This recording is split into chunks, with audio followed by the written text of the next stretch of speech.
আজকে জামাই ষষ্ঠী, সেই কারণে একরকম মাছ দিয়ে তো আর কিছু করা যায় না। চেষ্টা করব বেশ কিছু রকম মাছের আইটেম করার। এখানে দেখো রয়েছে বড় বড় রুই মাছ, এখানে রয়েছে চিংড়ি মাছ, এখানে রয়েছে পাবদা মাছ, আর এখানে রয়েছে ইলিশ মাছ। আমরা চেষ্টা করব প্রত্যেকটা মাছেরই কিছু কিছু আইটেম তোমাদের সাথে শেয়ার করার।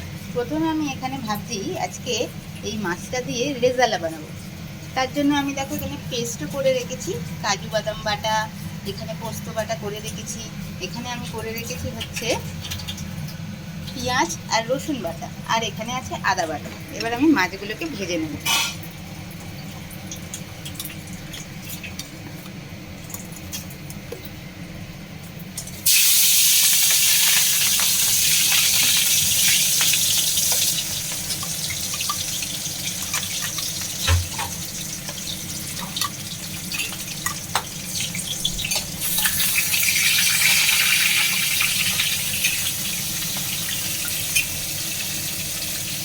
মাছগুলোকে একটু সুন্দরভাবে ভেজে নেবো। এতে শুধুমাত্র নুন দিয়ে ম্যারিনেশন করা আছে, এখানে কিন্তু হলুদ দেওয়া যাবে না। যেহেতু রেজালা একটু কালারটা সাদা সাদা হলেই ভালো লাগবে, সেই জন্য আমি এখানে নুন দিয়ে ম্যারিনেট করে রেখেছি। আর এখানে আমাদের বাসমতি রাইসের ভাত হচ্ছে, ভাতটা হয়ে গেলে এইসব দিয়ে সুন্দরভাবে সার্ভ করা যাবে। মাছগুলোকে আমরা সুন্দরভাবে ভেজে ভেজে তুলে নিলাম। প্রত্যেকটা মাছই আমরা তুলে নিলাম, যেহেতু হলুদ দিইনি সাদা সাদাই রয়েছে। তুলে নেওয়ার পরে এর মধ্যে আমরা গোটা গরম মশলা ফোড়ন দিয়ে দেবো ওই তেলটার মধ্যে।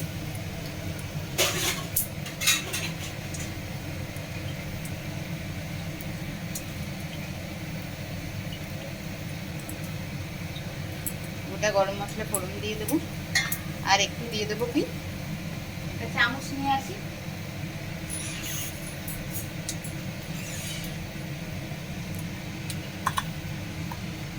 দেবো হচ্ছে পেঁয়াজ বাটা,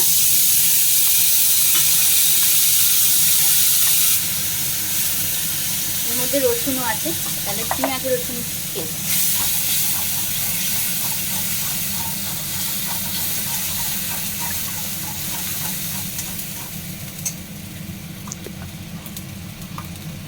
আর একটু দিয়ে দিচ্ছি।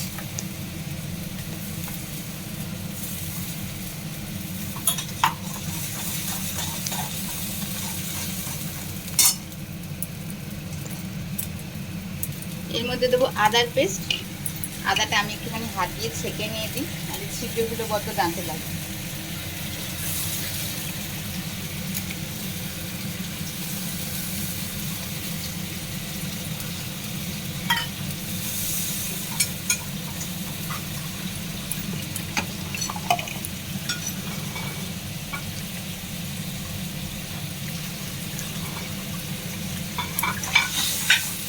আমি এর মধ্যে দেবো নুন। আজকে যেহেতু জামাই ষষ্ঠী এবং আমার একটি কন্যা সন্তান আছে, সেই জন্য আমি খেয়ে তো টেস্ট করতে পারবো না, সেই জন্য রান্না করাটা একটু মুশকিলের, সবাইকে দিয়ে টেস্ট করাতে হবে। আন্দাজ মতো নুন দিলাম, এছাড়া গোলমরিচ দিচ্ছি যাতে ঝালটা হয়, গোলমরিচের গুঁড়ো দিলাম,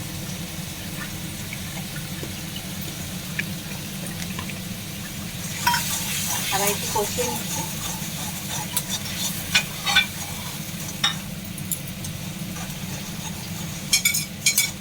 অন্যদিন আমি একটু ঝাল ছাড়াই অল্প ঝাল দিয়ে আমার মেয়ের জন্য তুলে নিই, আজকে ভাবছি সেটা করবো না, একবারই এটা করবো। সামান্য জল দিচ্ছি যাতে মশলাটা পুড়ে না যায়, আর যাতে ঝাল হয় তার জন্য কাঁচা লঙ্কাটাকে একটু চিড়ে চিড়ে দিয়ে দিচ্ছি।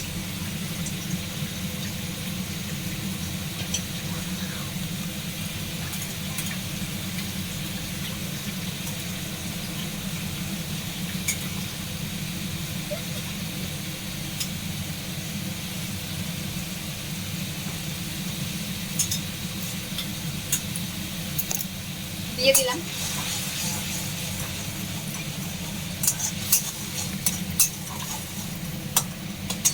এবার এর মধ্যে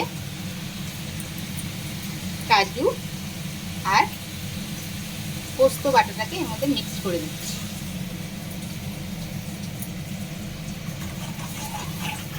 এতে গ্রেভির কালারটা সাদা সাদা হয়ে গেল। অলরেডি গরম মশলা তো দেওয়াই আছে।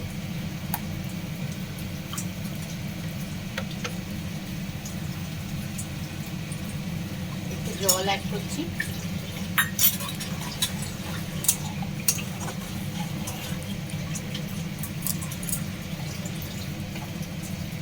এবার একে একে মাছগুলো এর মধ্যে দিয়ে দেব।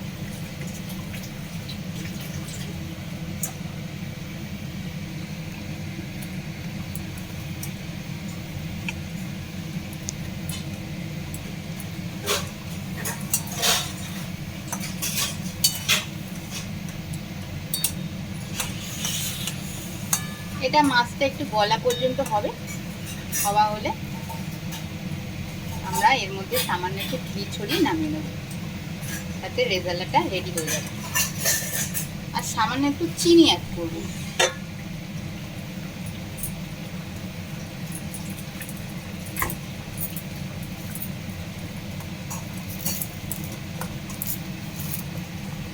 চিনি অ্যাড করলে ঝাল আর চিনি মিশ্রণে একটা সুন্দর ফ্লেভার আসবে। আশা করছি এতগুলো কাঁচা লঙ্কা যেহেতু চিড়ে দিয়েছি বেশ ঝালঝালি হয়েছে।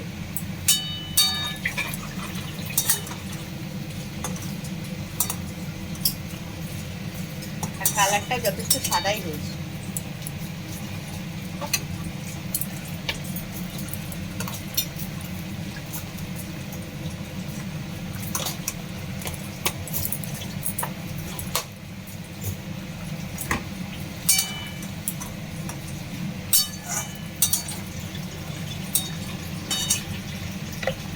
একটু সামান্য জল দিয়ে দিচ্ছি যাতে এটা সুন্দরভাবে গলে যায় মাছটা। হয়ে গেলে আমি এটাকে নামিয়ে সার্ভ করব। রাইসটাও মোটামুটি মনে হচ্ছে হয়ে গেছে, এবার ফ্যানটা ঝরিয়ে নিলেই হয়ে যাবে। আমার মাছটাও মনে হচ্ছে হয়ে গেছে, এবার নামিয়ে নিলেই হবে। গ্রেভিটাও বেশ থকথকে হয়ে গেছে। আমি এর মধ্যে সামান্য একটু ঘি ছড়িয়ে দিচ্ছি, তাহলে ফ্লেভারটা একটু বেশি ভালো হবে।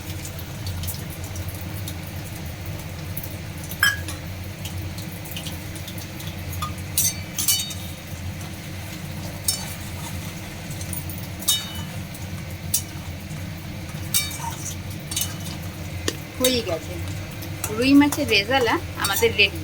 এবার আমি এটাকে সার্ভ করে দেবো।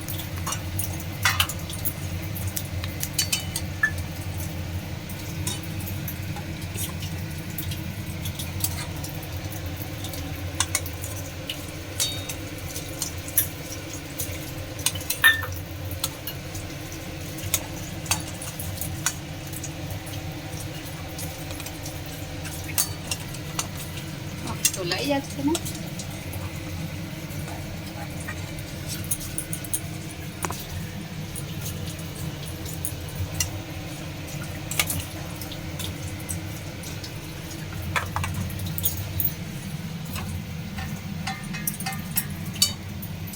ঝোলটা আমি এর মধ্যে গ্রেভিটা আমি এর মধ্যে ঢেলে দিচ্ছি।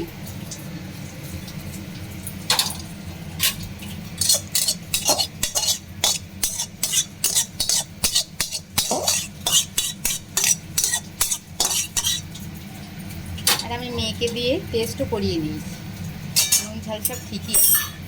আমাদের রুই মাছের রেজালা রেডি। গরম ভাতের সাথে সার্ভ করলে খুব সুন্দর লাগবে।